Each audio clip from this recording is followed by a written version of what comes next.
केंद्रीय अर्थसंकल्प ही 1 फेब्रुवारी 2026 रोजी सकाळी 11 वाजता केंद्रीय अर्थमंत्री निर्मला सीतारामन ह्या संसदेत जाहीर करणार आहे। सामान्य नागरिक, व्यापारी वर्ग किंवा उद्योजक वर्ग यांचे सगळ्यांचे ह्या बजेटकडे लक्ष वेधलेले आपल्याला पाहायला मिळत आहे। आपल्यासोबत काही व्यापारी वर्ग आहेत, त्यांच्याकडून आपण जाणून घेऊया की ह्या बजेटतून त्यांची काय अपेक्षा आहे। काय सांगाल तुम्ही, ह्या बजेटमध्ये जीएसटी रेट कमी होईल का? आपला जो कच्चा माल आहे किंवा कपडा असो किंवा रेडीमेड कपडा असो, त्याच्यामध्ये ना प्रत्येक गोष्टीमध्ये वेगवेगळ्या टक्के जीएसटी लागला जातो। तर त्याच्यावरनं सरकारला एक विनंती की 1% जीएसटी करा, जे काय असेल ते एक समान करा। आणि जे जीएसटी आपण भरतो त्याचं जे रिफंड आहे ते वेळेवर होत नाही, त्याच्यावर थोडं लक्ष त्यांनी दिलं पाहिजे।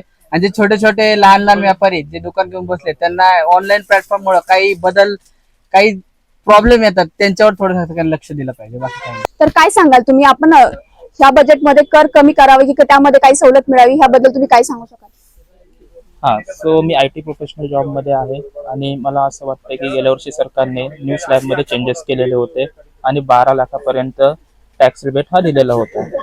सो मला असं वाटतं की त्यात प्लस 75,000 स्टँडर्ड डिडक्शन आहे। सो टोटल 12,75,000 रुपये पर्यंत टॅक्स बेनिफिट्स हा सर्वसामान्य नोकरदार वर्गांना मिळत होता। सो मला असं वाटतं की सरकारने टॅक्स प्रणालीमध्ये थोडे चेंजेस करावे आणि आपले हेल्थ इन्शुरन्स प्लस HRA किंवा होम लोन यासारख्या गोष्टी या त्याच्यामध्ये इन्क्लूड कराव्या न्यू स्लॅबमध्ये।